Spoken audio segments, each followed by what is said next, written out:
From the Corner Office is brought to you by Synovus Bank, championing business growth through trusted, relationship-driven banking throughout the Gulf Coast region. Cheryl Kunkle has gone through a few life and career transitions with helping people at the forefront. She's worked as a teacher, medical, and healthcare nonprofit executive, and was named president of Junior Achievement of Southwest Florida in January. The Business Observer regularly writes stories online and in print that detail how and why leaders make career changes and transitions. To read those stories and more, subscribe to the Business Observer. Go to businessobserverfl.com. Hello and welcome to the Business Observer's From the Corner Office podcast. I'm Mark Gordon, managing editor of the Business Observer. Today's guest is Cheryl Kunkle, president and CEO of Junior Achievement of Southwest Florida. Cheryl, welcome and thanks for being here. Thanks for having me, Mark. Excellent. I'm excited to talk about Junior Achievement of Southwest Florida, a pretty amazing organization teaching financial literacy to our youth, which is so important. And I'm sure you got some thoughts and ideas about that we're going to get into in a second or in a few minutes. We're going to start, Cheryl. I want our audience to get to know you a little bit better with some this or that leadership edition questions. Okay. Are you ready? Let's do it. All right, let's do it. Leadership edition, this or that, vision or execution? Well, vision and strategy is probably where I prefer to spend my time. But right now, I've got a small team. We've got big goals. Execution is what's going to drive the mission. So I'm really leaning into execution right now, kind of turning those big dreams into reality. Got a blocking and tackling. I like it. Yeah. As a leader, data or intuition? I am going to say this is also a bit of a blend for me. I like data for a lot of decisions, but what good is experience if you don't lean into your intuition? An experience, yeah. Leadership, consensus or decisiveness when making a decision? I am a high D. I am decisive, direct, driven. So decisiveness all the way. I definitely want to hear from my team, the stakeholders, but a leader has to make a call. So I try not to be reactive, but I'm definitely decisive. Coach or challenger? Coach for sure. I personally respond better to a challenge, but when I am working with my team, I like to guide them, equip them with what they need and clear any roadblocks for them to unleash their potential. So I'd say coach when I'm working with my team, but challenge when I'm working with, somebody that I'm reporting to. Yeah, got it. I think a lot of people would say that. A lot of leaders should say that. Optimism or realism? Optimism. You have to be an optimist. You got to believe in those big, hairy, audacious goals if you want to turn them into reality. So optimism, definitely. Yes. Speed or perfection? Speed. I'm always moving fast. I'd rather pivot quickly and stall out than try to be perfect. Especially when working in programs and mission delivery and development. We're going. I like to have some perfectionists on the operations team, but I like to move fast myself. Don't let the end. This is not a question. I'm just saying it's similar to don't let great be the enemy of good. Right? Like Yes. sometimes you gotta move forward. Yeah, for sure. Absolutely. Hiring for skill or attitude? I hire for attitude for sure. A little bit of skills, but you could train those. You really can't teach that passion and resilience. What I'm always looking for when I'm hiring is a fire in the belly. I want someone that is going to be fired up to hit their goals and to make an impact. And I feel like I can really hone in on that through a couple of conversations with somebody. So definitely attitude. Attitude. All right, excellent. Good. Thanks for playing along. Leadership, this or that. Let's get into, you talked about big, hairy, audacious goals. I want to revisit that in a second. So tell us about Junior Achievement of Southwest Florida. What is Junior Achievement? What is your goals and mission? And then what is a BHAG? What is a big, hairy, audacious goal for junior achievement in Southwest Florida? Okay, great question. So, our mission is preparing and inspiring youth to succeed in a global economy. You know, you mentioned it earlier. We're highly focused on financial literacy, entrepreneurism, and workforce readiness. And specifically, I joined the organization about 4 months ago, and it's there's a lot of things changing in the world. There's a lot of things changing in the educational space, and so we're really kind of honing in on economic development. We're looking at ourselves as an education solutions provider, and we want to be very strategic in making sure that our community isn't impacted by the adverse effects of economic mobility. So we're looking at, what are the laddered outcomes that need to be in place to move our community forward, in the socioeconomic space. And that's where we're really focusing and seeing where we can, work together with our community and our school districts to make an Yeah. impact. Yeah, and as I mentioned to you, Cheryl, before we started recording, that 20 years ago when I moved to this area, I volunteered for junior achievement. This is even before my wife and I had children. The idea of financial literacy among our young set was really important to me. Tell us about what are like the sort of, I don't know, the champion or the top program. Like, what's junior achievement most known for in the education community? Well, you mentioned you were volunteering in the classroom, and that is what Junior Achievement has done for many years. The larger enterprise, Junior Achievement USA, is an organization that's been around over 100 years and has done a lot of work in classrooms working with students. But, the world is changing and we're changing along with it. We are actually doing a lot more of taking the learning out of the classroom. And we're really leaning in on our differentiator, which is experiential learning. And it's, where you're really getting students to have that hands-on opportunity to learn. So they're connecting, what the lesson is with what the real world application is. And the next piece of experiential learning is the reflection. So it really we give them that opportunity to reflect on what they're learning. And that's, Yeah. seems to be what really resonates with students. It's a big pivot for us and we're really excited about it. Excellent.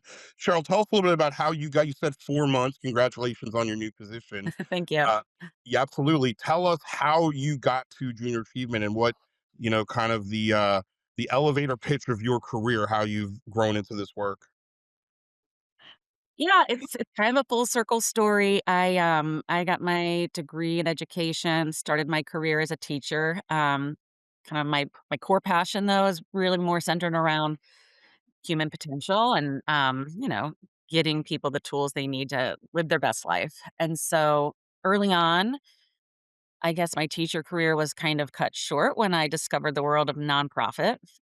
And I realized that I could have a massive impact on human potential in a completely different way than I had originally set out to do. So that turned into a 25-year journey in the nonprofit space. I've spent probably the last decade on national leadership teams. I've worked in a variety of roles, local, regional, but the for the most recent years, it's been on national teams, specifically in the health space, neuromuscular and neurodegenerative sectors, and that work was very, I guess you would say, reactive. We were fighting diseases, finding treatments and cures.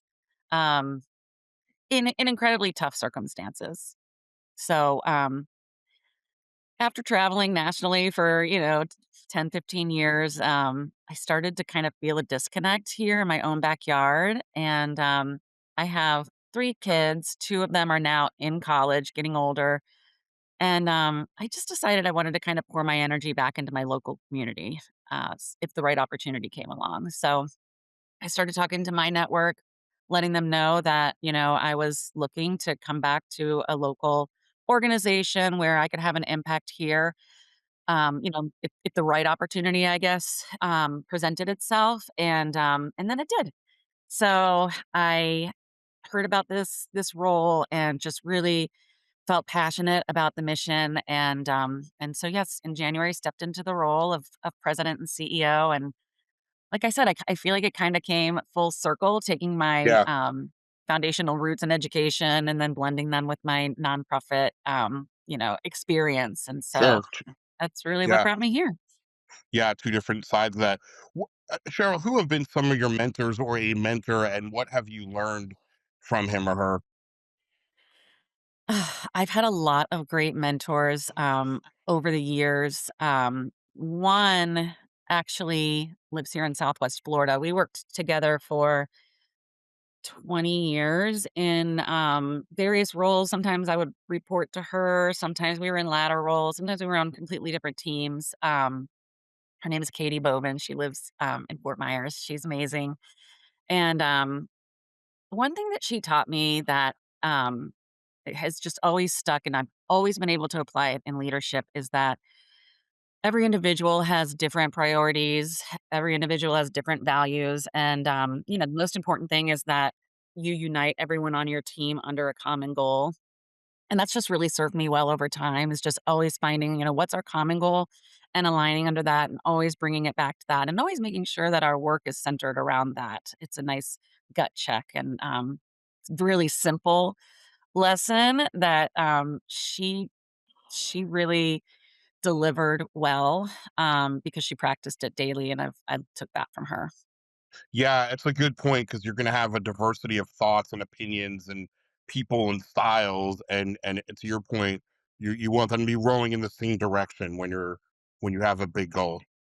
Right. Absolutely. Yeah.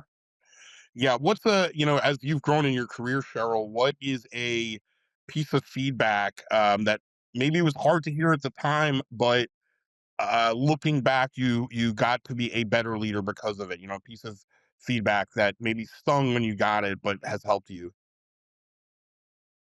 Yeah, early in my career, and I tend to still do this now, but, you know, I would really, I guess, early in my executive career, try to carry the weight of the organization on my shoulders, and I had a leader that actually hired me into, my first leadership role in nonprofit, and, he was nearing retirement. He was very wise, passed on a lot of wisdom to me, but one of the things that he, shared with me is that I really need to learn to, trust my people, and, I'm gonna burn out if I don't, and he didn't want me to burn out because I wasn't training anyone to be in my place, by doing everything on my own. And so, as a high achiever early in my career, that might have been a little hard to hear and hard to put into practice. Kind of that shift from being a doer to being a true leader. And his philosophy was hire the right people, train them well, and then get out of their way. And I have really practiced that for most of my career. Yeah. How have you been able to sort of, I don't wanna say wean yourself off that, but, change your mindset? Was it a gradual thing over time? Was there a specific thing where you realized, "I can't keep doing this anymore"? How did you change your mindset? It probably was gradual over time. I think, just realizing that I needed to trust people and that they could do a really good job and that I needed to take the time to invest in them, I think was a gradual process. It did take time. One big thing that I committed to personally, through this process was when I was hiring someone that I owed it to the mission to hire the very best person for the role.